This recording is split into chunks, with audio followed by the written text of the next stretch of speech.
अस्सलाम वालेकुम वरहमतुल्लाह। आज की इस वीडियो में हम मुज़ाकरा करेंगे नमाज के वाजिबात का। नाज़रीन, अगर नमाज में वाजिबात कोई छूट जाए तो हमारी नमाज उस वक़्त तक नहीं होगी जब तक हम सजदा सहव ना कर लेंगे। याद रखिए, अगर हमने वाजिब जानबूझकर छोड़ दिया है तो सजदा सहव से भी नमाज नहीं होगी। वो कौन कौन सी चीज़ें हैं जिनसे सजदा सहव आता है, आज मैं इंशाअल्लाह इस वीडियो में उन्हीं को बयान करूँगा। इससे पहले हमने नमाज के फ़राइज़, नमाज के तमाम मसाइल, तकरीबन पानी कैसा हो, हैज़ व निफास, उस तमाम चीज़ें हमने तकरीबन 34 या 35 मैंने लेसन बयान कर दिए हैं। अगर अभी तक जाके आपने उन वीडियोस को नहीं देखा, अपनी नमाज को दुरुस्त कीजिए, जाके देखिए, लेकिन मैं डिस्क्रिप्शन में दे दूंगा इंशाल्लाह। अगर ना भी दिया तो नमाज पैगम्बर के नाम से एक प्ले लिस्ट मौजूद होगी, वहाँ जाकर अपनी नमाज को दुरुस्त कीजिए। आइए चलते हैं। पहला वाजिब क्या है नमाज का?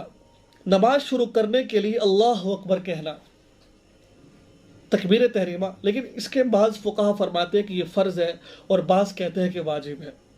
इसको मैंने फ़र्ज़ में भी बयान किया है, वाजिब में भी बयान किया है इसको मैंने। बहरहाल बाज़ फुक़हा फरमाते हैं कि ये वाजिब नहीं है, फ़र्ज़ है, बल्कि आप फ़र्ज़ इसको समझ लीजिए, ठीक है। आगे चलते हैं। सूरह फातिहा, सूरह फातिहा पढ़ना। सूरह फातिहा किससे कहते हैं? अल्हम्दुलिल्लाहि रब्बिल आलमीन।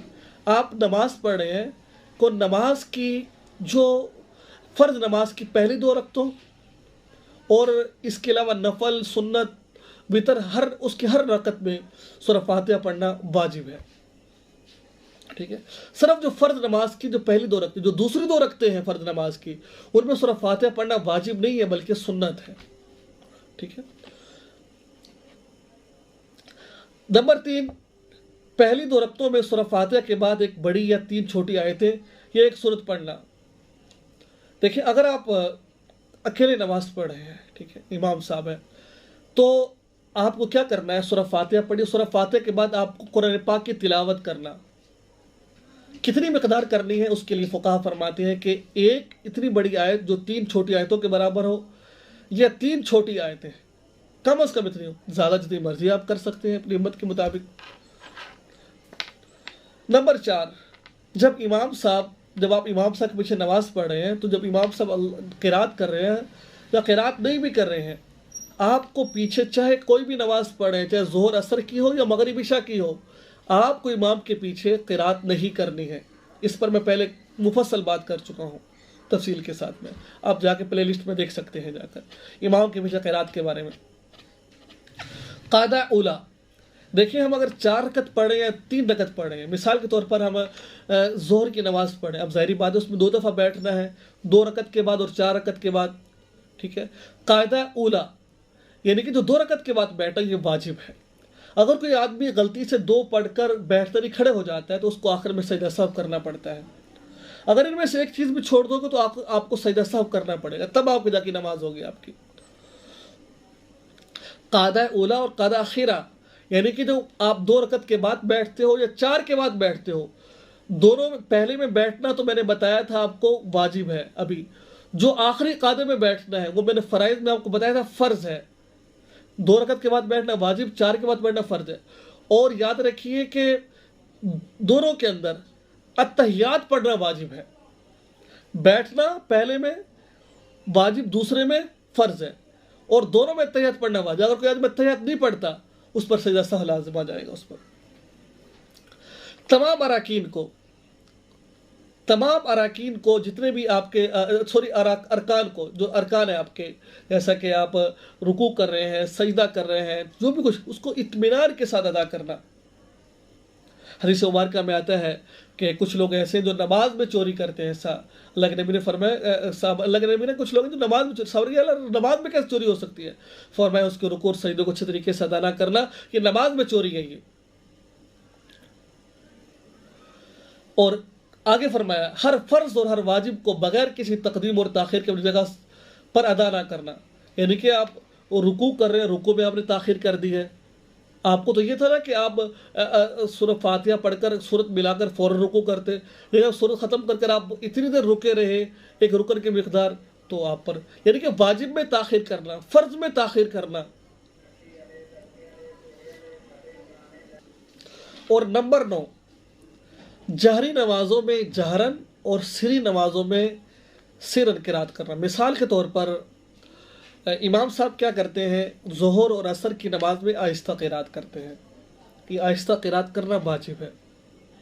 مغرب میں، عشاء میں اور فجر میں اونچی آواز سے قرات کرنا، یہ اونچی آواز سے قرات کرنا یہ واجب ہے۔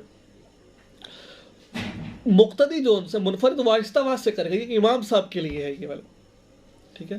نمبر 10، السلام علیکم کہہ کر سلام سے پھرنا، یعنی کہ یہ نہیں کہ آپ نے نماز پڑھ لی ہے اب اتحیات پڑھ لی اب آپ نے یوں بلکہ السلام علیکم ورحمۃ اللہ، السلام علیکم ورحمۃ اللہ یہ کہنا واجب ہے۔ اور اس کے علاوہ نمبر 11، دعا وطر میں دعا قنوت پڑھنا۔ ہم وطر کی نماز پڑھتے ہیں نا، اس میں دعا قنوت پڑھنا واجب ہے، اکثر لوگ نہیں پڑھتے، کچھ اور دعا پڑھ لیتے ہیں۔